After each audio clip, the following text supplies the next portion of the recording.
Welcome back to the Restaurant Growth Show podcast. Today we are excited to have Brent Beatty, VP of Product at 7shifts, join us. In this episode, we'll delve into findings from 7shifts' latest industry study, What Restaurant Employees Want, a 2024 report, and explore practical strategies for enhancing employee motivation, reducing turnover, and fostering long-term careers in hospitality. Brent, welcome to the show. How are you doing today? Yeah, thanks for having me, Gordon. I'm doing well. Can't complain. Excited to be here and excited to share a bit of my learnings over the past years and some of the things that we kind of reinforced with this latest report. That's fantastic. Great to have you. I got to tell you, Brent, Jose, my co-host here, and I talk about 7shifts comes up quite a bit for various reasons, all good. Just, but we talk about 7shifts quite a bit because of the technology, because you guys are incorporating artificial intelligence and you guys are sort of at the forefront of, tip management and obviously shift automation, which is really, really fantastic. And so, but before we dive into like the employee engagement report, maybe you can tell us a little bit about you, your journey, and your experience with 7shifts. Yeah, for sure. So, oh God, it feels like it's been both 3 weeks and 10 years since I started that and joined the company here at 7shifts. But my previous background was a bit all over the place in marketing and enterprise sales. I had worked for a few different telcos here in Canada and then also landed a gig in marketing at a market research technology company where I ended up for some reason running our enterprise sales team within that organization. And I met the founders of 7shifts one day, and I actually have worked in restaurants forever and loved the industry. And at the time was still, kind of moonlighting and doing some shifts at a restaurant that had just adopted 7shifts and was seeing the benefits of it. And I kind of found out two things that day. One, it was really cool what 7shifts was doing. And two, I learned what a product manager was because I had never actually heard about it before. And I went up to one of the founders and was like, why the hell don't any of the engineers at our company listen to me? I was like, we had three salespeople at the time. I'm like, if we just changed one button or made this like a different color, or we had this simple integration that seems so straightforward, like I could sell so much more. And that was when they're like, well, talk to your product manager. And we didn't have one, nor did I know what it was. And then I embarked on a 7 year long journey so far to figure out what product management was and come do it here at 7shifts, which was Been awesome. there, been there, done that. Yeah. Nothing Tried to like startups to get some nothing that you've ever done before done. Totally, yeah. And had a big kind of background working in a bunch of different restaurants, but had watched a friend here in Saskatoon try to launch a new concept, and they were actually just starting to open a few new restaurants. So a lot of passion for the industry and kind of the feeling of hospitality and working on a team in a restaurant, which felt really great. And 7shifts really seemed like the right place to, one, learn what the hell that was and how I could do it, but two, kind of stay close to restaurants and in the area that I love. So. That's fantastic. And just at a super high level, what's your general sort of feeling on restaurants adopting new technology? Because this was a new technology when you guys first came out. What's that barrier like? What was the sort of feedback like? Yeah, I guess twofold. There's a push from employees, I think, always for the restaurant to get more technology and make their lives easier. And at that point, I think they were still the restaurant that I had worked at posting paper schedules in a room and sometimes emailing them out, but doing so 2 days before you were supposed to work. And people were frustrated with that portion. They had an old, like on-prem archaic POS system that didn't integrate or connect to anything, and just a ton of manual processes to do everything, like calculate your tips at the end of the day, use third-party delivery, and run over with an iPad and type it into your POS. So there's always a big appetite from probably both sides of the world, but even more from employees who are doing the work and actually having to do all the manual things, and from managers who honestly spend and waste so much time just connecting data points and trying to piece it together. But obviously some apprehension and a ton of risk from the manager side, because when those things blow up, it makes their life even harder. And if they don't work well or they're overpromised and get a piece of technology that underdelivers, then they're stuck cleaning up the mess and really wasted more time that they were actually trying to save. So they should be or could be more efficient overall. The only other thing to note there too, like in restaurants, obviously, I mean, even before the pandemic, but in the pandemic, the amount of tech that restaurants were using has exploded. So in more recent years, people are actually apprehensive to go add another tool or system, but really understand the value of more technology. And we're kind of constantly caught in that song and dance of, okay, well, if I use someone for this, then it means that I could use that platform. And how do these three things integrate? And which ones can I consolidate? And how can I save the most money overall? So it's an interesting time in restaurant tech for for that reason. Like people want way more technology, but are really looking to figure out the most simple way to actually get that into their operation. Yeah, I couldn't agree more. We're definitely experiencing that with all of the different restaurants that we talk to. Some are completely bloated and using stuff that they don't even know why. And then are some organizations that are very apprehensive or very, don't want to integrate anything at all. So yeah, I agree. It's a very interesting time for restaurants. There's a lot changing, and when you throw artificial intelligence into the mix, it's you never know what you're gonna get. It's like a box of chocolates, right? Just speaking to this latest report that 7shifts has done, what employees want, a 2024 report. This is probably one of the best times for a report like this. Labor has always been an issue for restaurants, but this report specifically shows that 56% of workers value their coworkers as much as their pay.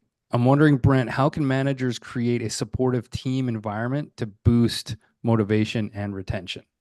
Yeah. So seeing that number was kind of surprising for me too. Like coming from the restaurant industry, I see a lot of people that are very driven by money and tips and the ability to work more and work longer hours and the flexibility. But that stat is surprising, but also it makes sense at the same time. In terms of creating the right team and the right environment for employees to kind of show up and do their best work, this sounds pretty straightforward. I just have to say it anyway. Like the first thing is they have to care. You've probably experienced that in past roles, or you've even seen the type of restaurant that doesn't have the right mentality of their management team. Like you're not just there to make money. People aren't just resources that you're moving around. Like you have to care about those people, their earnings, their life. It was interesting to also see that like camaraderie is just as essential as getting paid. Just kind of one of the data points that we got from the report as well. And that a lot of employees leave because of their managers, which isn't different than any other industry, but there's been this perception of that being different in the restaurant industry for a long time, which I just think was untrue. And this report kind of proved that. But I would say the second point and the other way that we build the right environment and boost motivation is a bit more complicated. So in my mind, restaurants are like systems. And once you have a manager that cares and you're trying to care about your people, like how do you build the right system that makes it easy to care and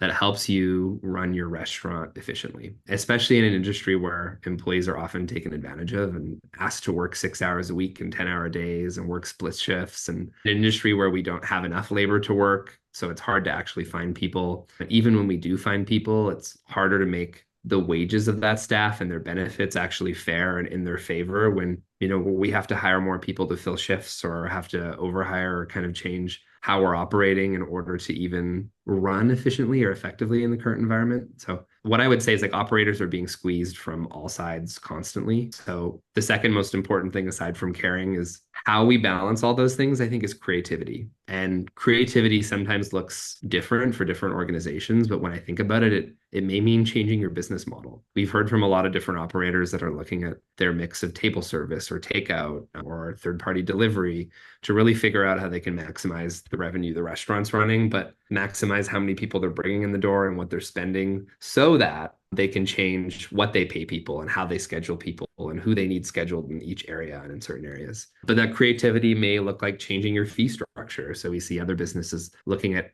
adding different fees like living wage charges or benefits charges to certain checks. So we see that in Seattle or lots of places on the West Coast. It may actually look like getting more creative in how you're investing in your team and how you're building them up, because really high performing employees are ones that a lot of times can do the work of 2 or 3 people when they actually know your restaurant or your menu or your products. Like the productivity of those people and really investing in having a really highly productive team is the creativity I've seen some restaurateurs bring forward. So caring, creativity, and then the last thing I think I would throw out is just communication. Restaurants are busy, right? People don't have often a ton of downtime. And if you have downtime, you're probably scheduling them properly anyway. And you need all those people there. And that downtime may be short-lived and at the start of the day or at the end of the day when everyone's tired and exhausted. So I think restaurants really need to look at ways to make it easy for others to voice their opinions and their concerns. Like your employees shouldn't have to go out of their way to tell you that something's not working. It's 2024. So if you can leverage technology and make communication easier, or even to find ways to always be gathering feedback or understanding your employee sentiment, the industry will be a better place and it'll create a much better environment for your employees to thrive in overall. Very well said. Yeah, it's tough to quantify caring, right? That's not it's not a data point that you can really, add to your systems. And so that's really great. Jose? Well, I think, we talk a lot about how restaurants should be adopting a more corporate culture in multiple ways, right? That you're not just cooking food, you're just building a culture. You want to build literally a cult on your employees because they're excited because they come, so that they come and they pass on that word that working with you is so amazing. Right. So my question is since pay and coworker relationships are both key motivators, what can restaurants do to balance these two factors effectively?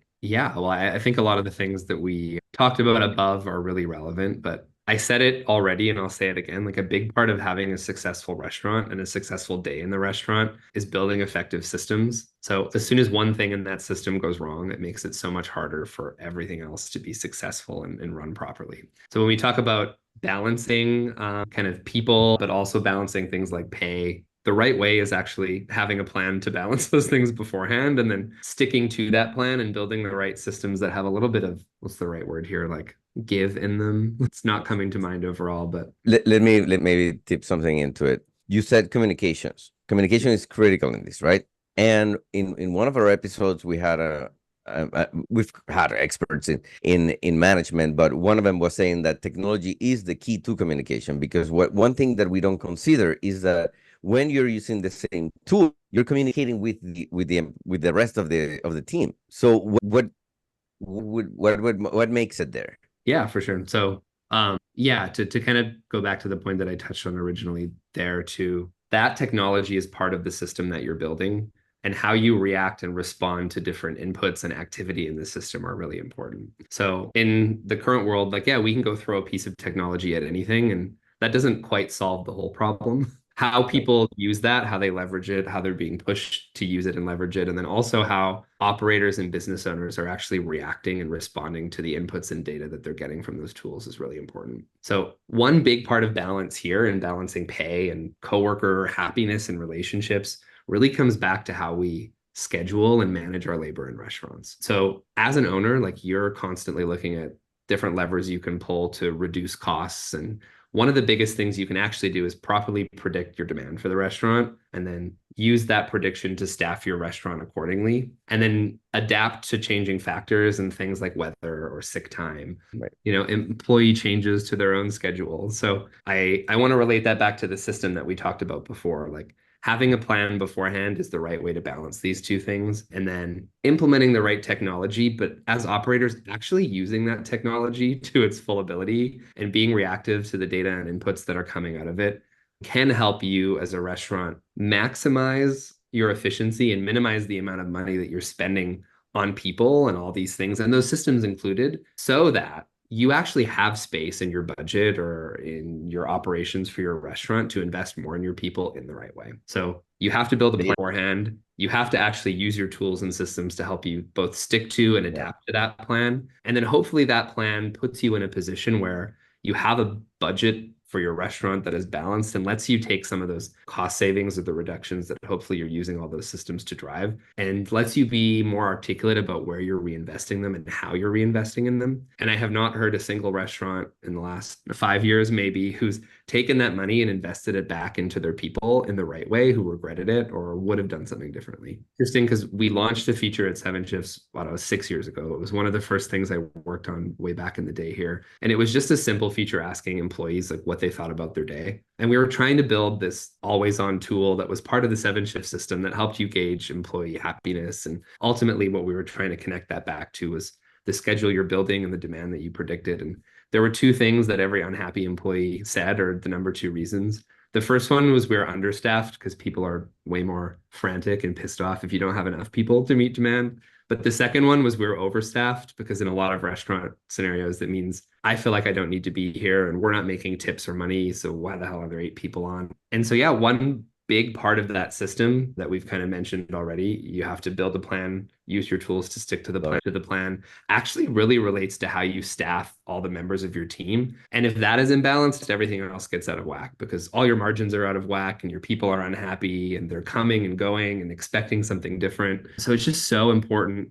I think, to use a tool like 7shifts and others in order to balance these two things, because you can't balance them unless you have something that helps you build a plan, communicate that plan to your whole team quickly, and then help them stick to and adapt to it. Ultimately, managers just need more time to actually care about their restaurant and their people. So the more that those systems work, the more time a manager will actually have to spend in the right spot, and the more those two things will naturally be balanced. But they're not balanced without you actually being articulate about that from the start. Love it. I think there's not enough conversations about off-peak hours and the problem that can become. But you guys have a wealth of information on that, and it comes back to data. Totally. Yeah, I mean, it's such a moving target, making sure that people are busy but not too busy, so that they're overwhelmed. It's really, really difficult. Sticking with the reducing costs. Now, the report that we're referencing here shows that low pay and tough managers are the top reasons why employees are quitting. How can restaurant owners tackle these issues to improve job satisfaction? Yeah.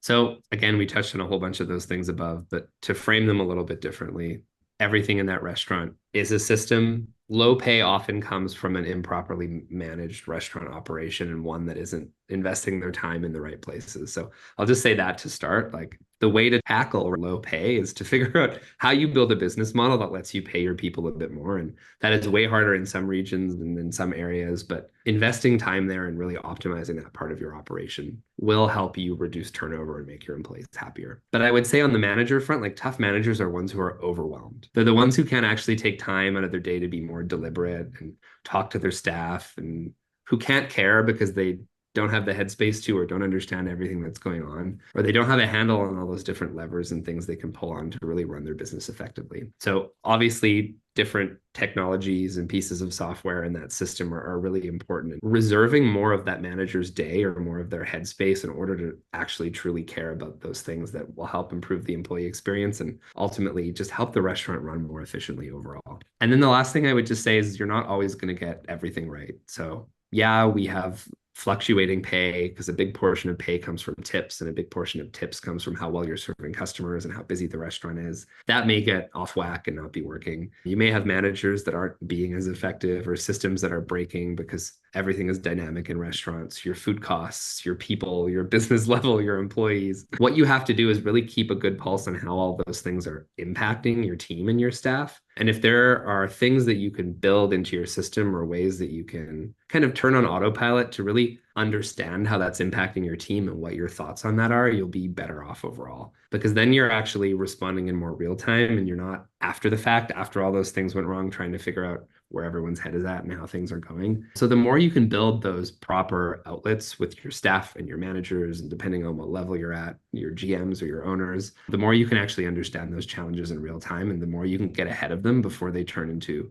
even bigger problems and one that impact the business in a much deeper way. So yeah, again, systems, but the second thing is giving managers the space and time they need to do their job well. Those systems should actually do that. And last but not least, they're going to break and things are going to go wrong. You have to be dynamic. So build a way there for you to actually collect that insight or that info from your employees and from your team to make sure that as those things change, they're staying happy, or that you course correct sooner than waiting too long. Absolutely. I'm noticing a theme here. Have a plan, have systems in place, be flexible, be dynamic. Absolutely. Jose? One-on-ones as well. It's like, devote time back to, and I said with passion, because it was a closing statement I had in one of our episodes, where the last thing I said is like just care. So in this generational thing, Gen Xers and all that stuff, when it comes to Gen Z, these workers, what do they value most, and how can restaurants meet these sometimes seem unrealistic expectations? Yeah. So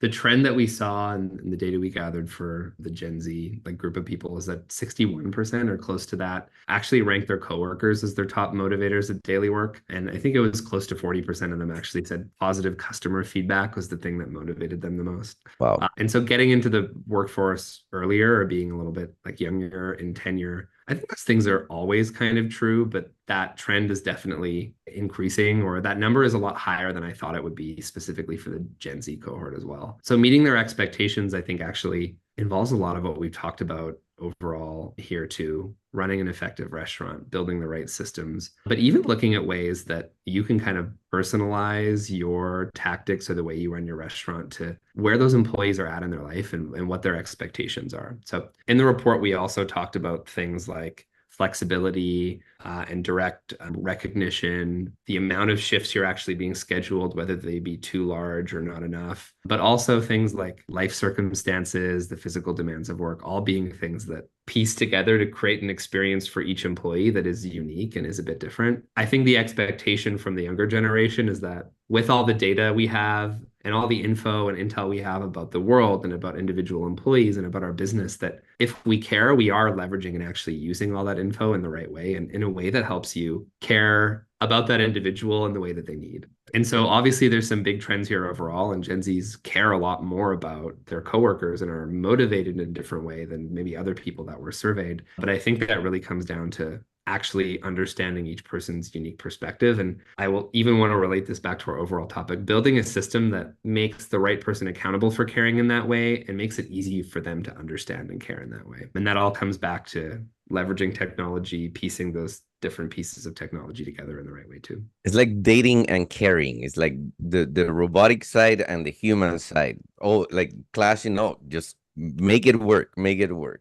Love it. I think one other thing to note, because there was a really high ranking there around customer feedback. And I remember working in restaurants back in the day when we didn't have as many tools to actually collect that feedback or understand the experience of a guest. We have a ton of them now. As something as simple as a Google review, but also the fact that you can bring a payment terminal and ask someone right at the point of purchase when they're paying for their meal how their experience went, what they thought about their food, about their service, about all these other things. We have way more data in that space to share. And when you're building a great team and a great system and those things are going well, or when they're not going well, we kind of have the bad habit of focusing in on the negatives and or the opposite of not really celebrating all the wins in a big way. And to pair that back to the study, we talked about recognition and how big that is. So it's not only the customer giving positive recognition, but operators and managers doing something with that data and calling out that those things happened and recognizing their workers in the store. Things like that can go a long way and really build a great sense of pride amongst the team. And we've never had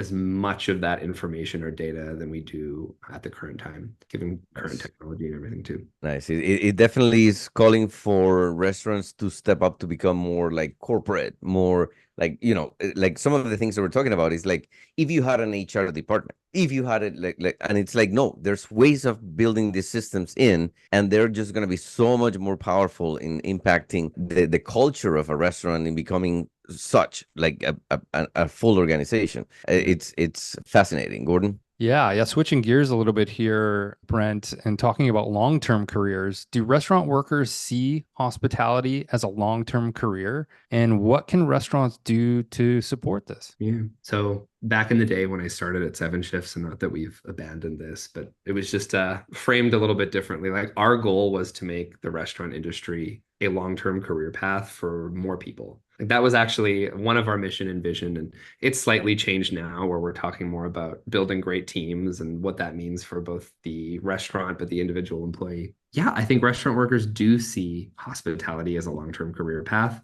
It's more about how many of them do. And in our study, we found about 25% of the people we surveyed are like, yeah, like this is it for me. This is what I want to do for the rest of my life. And so I think we're never going to get away from the space where this industry is the mean to an ends for many. Did I say that properly? Means to an end for many. Like, they're university students, people who are working on other goals in life, but really value the flexibility and are great people who love working in hospitality and want to actually share that with others and work in the industry. That will always exist. But the real challenge for not just restaurants overall, but people like 7shifts and like you guys who are helping kind of shape and change the industry is, how do we make this a viable path for even more people, and one that allows the quality of life for people who are working here to continuously improve and get better? And that's really hard when the long-term viability of restaurants is actually being so severely challenged at the same time, but it's not impossible. So again, it's about the creativity and the communication and the things that we mentioned above. Like, how can restaurants actually build a plan that balances those and continuously care enough to look at that and refresh that plan and make sure that they're meeting the objective of making their restaurant and the industry a great place to work for more people, I think is the right way to look at it. There will always be people who love this industry, who are true hospitality lovers, who stay within it. And I think even when the industry sucks and when we've not focused on the right things, or the pandemic happened and it has not allowed businesses to focus on their employees, those people stuck with it and always will. But how do we grow that and make that cohort or that group of people even bigger is a question I don't have the full answer to, but one that I think companies like 7shifts and other pieces of technology and the right mind and operators can help change, as long as we stick with it and actually push for it. It's a labor of love. You know, sometimes you just fall in love with the restaurant industry, the highs and the lows. There's a lot of adrenaline involved. Experiencing an immense rush at any time, you can fall in love with that. It's a really, really remarkable experience, and if you've never been to business school, that will get you a degree really, really quickly if you can handle it. For sure. I've actually, I mean, I'm an immigrant. I came with degrees and all stuff, but I've always admired some of the people I've been in the industry, been participating in the industry so much. Some people that have been really successful, that I've seen them from being, oh yeah, he was the manager of this, but then it's like, oh, they're the manager of all of the locations, and then they're traveling and they have a better car than I do, and there is success in industry. It can be done, and then some of them also became partners in the chain and helped it even go bigger, and they're making good money and really good lifestyle and a lot of time off. Mm-hmm. So there is a path to that. Mm-hmm. So now in terms of 7shifts, okay, these tools, they help improve team dynamics, provide financial transparency, and how else can it ease management of the challenges? For sure. Let's bring it up. One thing we didn't touch on earlier is kind of the difference between an independent restaurateur and how the organization changes and dynamics change in the companies that run restaurants as they grow and get bigger. So at 7shifts, we've always been really focused on working with what we call like small and independent operators, maybe like 1 to 15 locations. And we work with a lot that are a lot bigger, but the larger you get, often the more space you have in those organizations to build roles that specialize on things and that specialize on leveraging all the information that you have across maybe all your different fronts or all your different platforms or tools, and piecing it together in something that actually gives the organization direction and insight as to where they should focus their time. And that doesn't exist in a 2-location restaurant group, right? Not that those things don't happen, but the specialization isn't there. And honestly, the time isn't there. So you can take a little bit of money from each restaurant and build an ownership group when you have 20 of them, but your ability to do that when you have 2 or 3 locations, or even 1 location, is just it's non-existent, right? The question at 7shifts is always, how can we give some independent operators the tools that these large, more sophisticated groups have?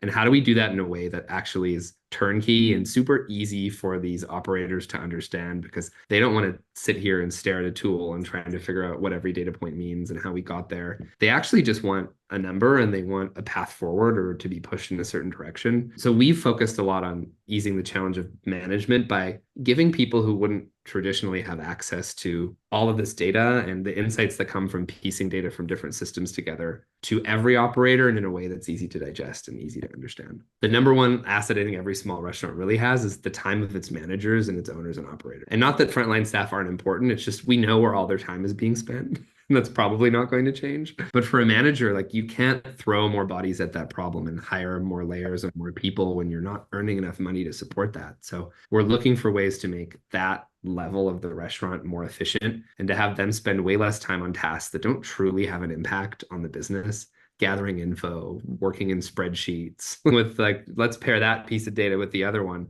How do we make that way for small and independent restaurants so they can spend their time on the things that truly matter, which is often like their guests or their employees and the systems that we talked about earlier. So yeah, so we need to empower, just as an industry, those small restaurants more with easy turnkey solutions that give them data and insights that traditionally have been reserved for larger groups or ones that have teams that work in tech that can actually piece all that data together. And I think right now there are a lot of people attempting to do this in restaurant tech, but no one's doing it as well as they want to yet. Like, We have tools that are designed specifically for restaurants, but they're not easy and they don't even integrate with themselves very well. And we have tools that are super simple and they're all in one and great POS systems, but that don't focus on restaurants and don't have all the things that actually help a restaurant thrive built into their tool, or fail to understand hospitality. So 7shifts wants to be part of the solution that fills that gap. Like, how do we take all that data and make it super simple for operators to understand? And there's kind of a race here as restaurant operators look to consolidate more of their tools to be the one that they keep and the one that they actually trust to pull more areas of their operations into, and will continue to happen over time. Hopefully we can help managers so they don't have to solve that problem, I guess is what I'm saying. Like, we can solve that for them. Totally. I think that you're right on the spot. Like, we're on the same mission, it's like, how do we bring it so that it's a recommendation that they trust and they only have to do 1-2 clicks. That's it. And then it changes their life. Mm-hmm. Yeah. Very insightful, Brent. Thank you so much. That's all the time we have for this episode today. Brent, now's your time to plug away. Where can people connect with you? What's your platform of choice? Yeah. Well, obviously connect with 7shifts, 7shifts.com. You can find us there. But to connect with me, LinkedIn is always great. Love doing things like this podcast, but also, different events, speaking kind of across the industry, attending different conferences. So feel free to reach out there, hit me up, but also check out 7shifts if you haven't at 7shifts.com. Absolutely. Speaking of plugs, this podcast is sponsored by Dynpricing, real-time restaurant profitability. Dynpricing uses artificial intelligence to improve restaurant profitability by dynamically updating menus across digital channels like Uber Eats, DoorDash, and Grubhub. Again, that's all the time we have for this episode. Thanks again to Brent for joining us. Until next week, say goodbye, Jose. Care a lot. Goodbye, Jose. Brent, that's fantastic. Thank you so much. We're big Thank fans you. of 7shifts. We talk about you guys all the time, and you guys have a wonderful solution. Hopefully, we'd love to have you back on the show again in the future. Yeah, let me go out and learn a few more things, and then we can talk. There we go. All right. We'll get more content, Thank you so much. Thanks, Steven. Thanks, Yeah, Tabitha. thank you. Awesome, guys. Thank you so much. Thank you. Thank you. Bye-bye. Bye.